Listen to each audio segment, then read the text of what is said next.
تو اس سے پتہ چلتا ہے کہ بھائی اگر آپ بالکل مطمئن ہو گئے نا, آپ کو ترقی مل رہی ہے اور پیسہ بھی آ رہا ہے, عزت بھی مل رہی ہے, شہرت بھی مل رہی ہے, اور حرکتیں آپ کی ٹھیک نہیں ہیں, تو کسی خوش فہمی میں مبتلا ہونے کی چندہ ضرورت نہیں ہے.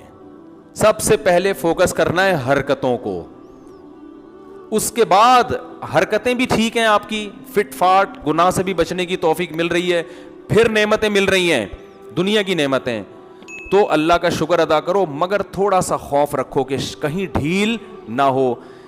امید ہے کہ ڈھیل نہیں ہوگی, یہ اللہ کی نعمت ہی ہوگی, لیکن آپ نے پھر بھی ڈرنا ہے کہ کہیں ڈھیل نہ ہو, کیونکہ اللہ کو اترانے والے لوگ پسند نہیں ہیں, اللہ کو دعویٰ کرنے والے لوگ پسند. ان اللہ لا يحب من کان مختالا فخورا, قرآن کے الفاظ دیکھو کہ اللہ تعالیٰ کو تکبر کرنے والا اور شیخیاں بھگارنے والا پسند نہیں ہے. شیخیاں بھگارنا کسے کہتے ہیں؟ ابے اب تو اللہ کا بڑا فضل ہے, اب تو الحمدللہ سب کام سیٹ ہو رہے ہیں, اور اللہ دیکھا میں نے وہ تہجد پڑھی تھی, اس کا کیسا زبردست. تو لیبل شکر کا ہوتا ہے, اگر واقعی دل سے شکر ادا کر رہا ہے پھر تو ٹھیک ہے, لیکن لیبل شکر کا ہوتا ہے حقیقت میں شو بازی. حقیقت میں کیا ہوتی ہے؟ شو بازی, کہ یہ بھی ہے, یہ بھی ہے, یوں بھی ہے. تو اللہ کو جو شیخیاں بھگارنے والے ہو گئے نا, میں یوں ہوں, آج بہت سے لوگ اس طرح بات, میں یوں ہوں, میں یوں ہوں, میں یوں ہوں, یہ الفاظ اللہ کو پسند نہیں ہے. حضرت موسیٰ نے ایک دفعہ کہہ دیا تھا, بنی اسرائیل نے پوچھا تھا کہ سب سے بڑا عالم کون ہے؟ حضرت موسیٰ نے فرمایا میں ہوں, اور بالکل صحیح فرمایا تھا, لیکن اللہ کو آپ کا یہ جواب پسند, انداز پسند نہیں آیا, کہ بے شک آپ ہیں لیکن فوراً یہ نہ بول دیں کہ میں سب سے بڑا ہوں. یہ الفاظ ورڈنگ, آج الفاظ کی کوئی وہی نہیں ہے نا, کوئی بھی کچھ بھی منہ سے نکال دو. تو یہ میں یوں, میں اس طرح کا, یہ چیزیں اللہ کو پسند نہیں ہے. حدیث میں آتا ہے اللہ نے کہا کہ یہ کیوں نہیں کہا کہ سب سے بڑا کون ہے؟ اللہ ہے, پھر اللہ نے مجھے علم دیا ہے, ایسے الفاظ. تو اللہ نے خضر علیہ السلام سے ملاقات کروا دی کہ کچھ باتیں ہم نے ان کو بتائی ہیں جو آپ کو نہیں بتائیں, تو ساری چیزیں ہم نے آپ کو نہیں بتائی ہیں.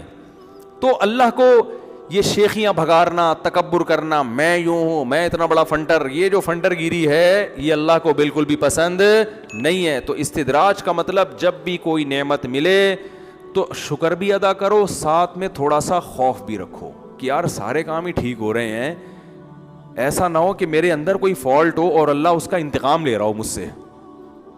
تو یہ ڈر کا فائدہ کیا ہوگا؟ دو فائدے ہوں گے. ایک, عمل میں اور محاسبے کا موقع ملے گا کہ غور کرے گا واقعی میں ٹھیک بھی ہوں کہ نہیں ہوں. ایسا نہ ہو کہ میں اپنے آپ کو ٹھیک سمجھ رہا ہوں اور اس ٹھیک سمجھنے میں غلطی پر ہوں. ہو سکتا ہے میرے اندر کوئی فالٹ ہو جو میرے سامنے نہ, اس فالٹ کی وجہ سے نعمتیں مل رہی ہوں. لوگ پتہ ہے کیا دیکھ رہے ہوتے ہیں؟ جب ٹینشنیں آتی ہیں تو کہتے ہیں یار میرے اندر کوئی فالٹ ہوگا جو ٹینشنیں آ رہی ہیں.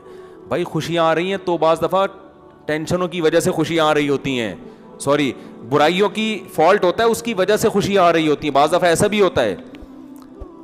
تو ایک فائدہ تو یہ ہوگا کہ جب آپ یہ سمجھو گے کہ یہ ڈھیل ہے تو آپ کے کو اپنی برائیوں کے احتساب کا موقع ملے گا. دوسری بات یہ کہ آپ چوڑے نہیں ہوگے, تھوڑا سا ڈر رہے گا نا, تو جس کے دل میں تھوڑا سا خوف ہوتا ہے وہ چوڑے میں بولو نا یار نہیں آتا. دیکھو ایک سونے کی گھڑی پہن کے کوئی گھوم رہا ہے, اگر اسے خطرہ نہیں ہے نا, کوئی بھی نہیں چھینے گا, کوئی بھی ڈاکہ نہیں ڈالے گا, تو ایسے گھما کے دکھائے گا اور چوڑے میں آ جائے گا. وہ غریبوں کو اور زیادہ دکھائے گا, نیچا دکھائے گا ان کو کہ تم کیا پہنا ہوا ہے تم نے یار, یہ کوئی پہننے کی چیز ہے. لیکن اگر اسے ڈر ہے کہ بھائی گلی محلے میں ڈاکو چور بھی گھوم رہے ہیں جو چھین سکتے ہیں, اس خوف کا نتیجہ یہ نکلے گا کہ پہنے گا لیکن آستین کیا کرے گا؟ اوپر رکھے گا. کبھی کبھار تھوڑی سی شو بھی مارے گا, پھر ڈرے گا بھی یار یہ شو کہیں مہنگی نہ پڑ جائے.